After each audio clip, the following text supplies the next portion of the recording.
So hello friends, आता finally झाले पूजा वगैरे सगळं करून त्याला नाश्ता पण दिला आणि जरा घरामध्ये धूप वगैरे करून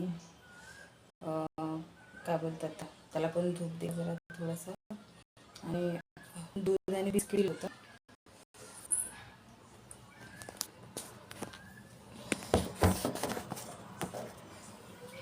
बघा, दूध आणि बिस्किट दिलेलं त्याला खायला, ते पण पूर्ण नाही खाल्लं त्याने.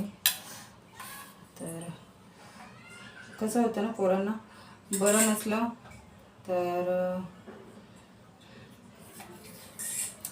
म्हणजे मन नाही लागत. बारका तर समजा तो तर ह्याच्यापेक्षा पण जास्तच होता. हा तरी जरा थोडंसं म्हणजे मला धीर देतो, मम्मा मी खात पीत राहतो, तू काही टेन्शन घेऊ नको असं. पण माझं मन नाही लागत. बघा ना, आज सकाळपासून बघा माझा फक्त हॉस्पिटलला जाताना रिक्षामध्ये तेवढा एक व्हिडिओ आहे. माझं मन नाही लागत. त्यासाठी मी आता ना म्हणजे आज यूट्यूबवर पण ब्लॉग बनवून टाकले आणि आता म्हणजे आता तुम्ही लोक तर माझी फॅमिलीच आहे ना, तर सगळ्यांना सांगायलाच पाहिजे, सगळ्यांना राहायलाच पाहिजे, बरोबर नाही. तर जरा झालं सगळं, जरा आता ते जाऊन बसते थोडंसं आणि मग जेवणाची तयारी करते.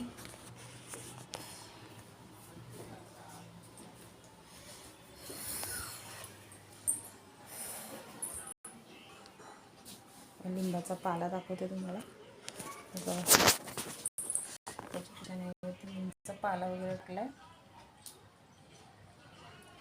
त्याला नाही दाखवू शकत कारण त्याला कॅमेऱ्यासमोर यायला नाही आवडत. हा रुमाल घे बेटा तिकडे.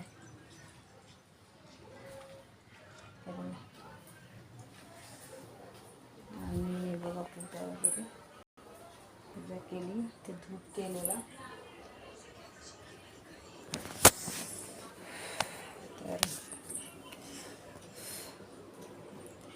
तर मी होते थोडंसं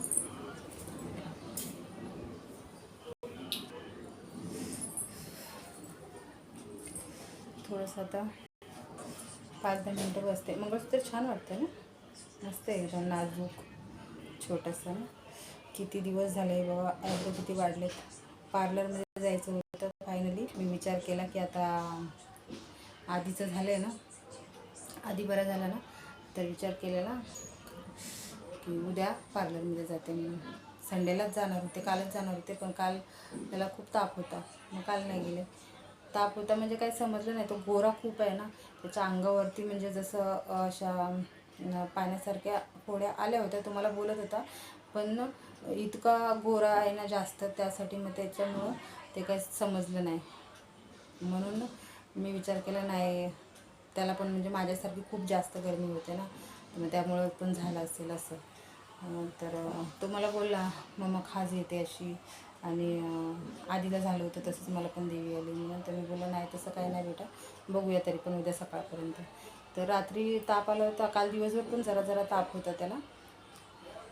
तर सकाळी बघितलं तर सकाळी पूर्ण म्हणजे असं अंगावरती. आता मी आधीचं कसं तुम्हाला व्हिडिओमध्ये दाखवलं, पण ह्याचं नाही दाखवू शकत कारण ह्याला कॅमेऱ्यासमोर यायला नाही आवडत असं.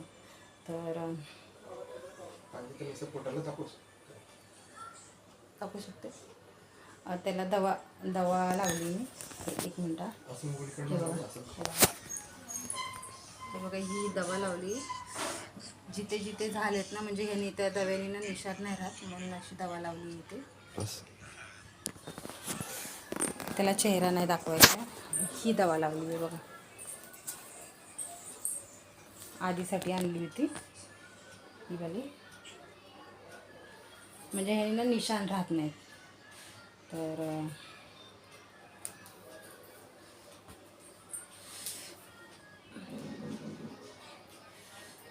चला आता जेवणाची तयारी करते फटाफट. जेवण म्हणजे आता बिना तेलाचं, बिना तडक्याचं, बिना मसाल्याचं. आता ते परवापासून झालं ना, तर परवा 1-2 दिवस 3 दिवस आहेत. तर 9 दिवसापर्यंत, 9व्या दिवशी मग लिंबाचा पाला, लिंबू पाला दरवाजाला तिकडे बांधलं बघा मी. दिसलं जास्त काय भेटला नाही, जेवढा भेटला तेवढा घेऊन आले. खूप फिरावं लागलं मार्केटमध्ये लिंबाच्या पाल्यासाठी. गावी तर कुठे पण भेटतो. तर उद्या तर एक मावशीला सांगितलं मी, तर खूप सारा घेऊन येणार आहे. तर चला तुम्ही सगळे मला असाच सपोर्ट करत राहा. आणि तुम्ही पण तुमच्या मुलांची काळजी घ्या बाबा. असं काय असेल तर गरमीमध्ये जास्त बाहेर पाठवू नका. मी तर आधीला आता ना 5च्या नंतरच बाहेर पाठवते, दिवसभर अजिबात बाहेर नसते. आणि फायनली बघा आता कसं झालं आहे ना, की काम चालू झालं आहे. फोन आला होता, आजच फोन आला होता की उद्यापासून मशीन चालू झाली, म्हणजे काम चालू झालं आहे. तर मी बोला आता घरामध्ये दुसरं कोण नाही आहे ना की असं लक्ष देणारं. तर आणि हे सगळं म्हणजे पूजापाठ वगैरे घरातलं, म्हणजे त्याला काय पाहिजे नाही पाहिजे ते आधी तर नाही बघू शकत, दुसरं कोण आहे नाही आमच्याकडे. मग त्यासाठी आता उद्या जरा फोनवरती बरोबर काय आवाज येत नव्हता, माझा मोबाईल खराब आहे ना. उद्या जाऊन जरा भेटणार आहे आणि जाऊन भेटून सांगते की मला काय आता गावावरून आल्याशिवाय मी कामावर काही यायला मला जमणार नाही बस. कारण आता 8-9 दिवस राहिले, तेवढ्यामध्ये ह्याला बरं करायचं आहे आणि गावी जाणं जरुरी आहे, कारण लग्न आहे ना, त्यासाठी जायलाच पाहिजे. तर गावी जाऊन आले मग नंतर डायरेक्ट कामावर जाईन. तर ठीक आहे, चला बाय बाय सगळ्यांना, टेक केअर.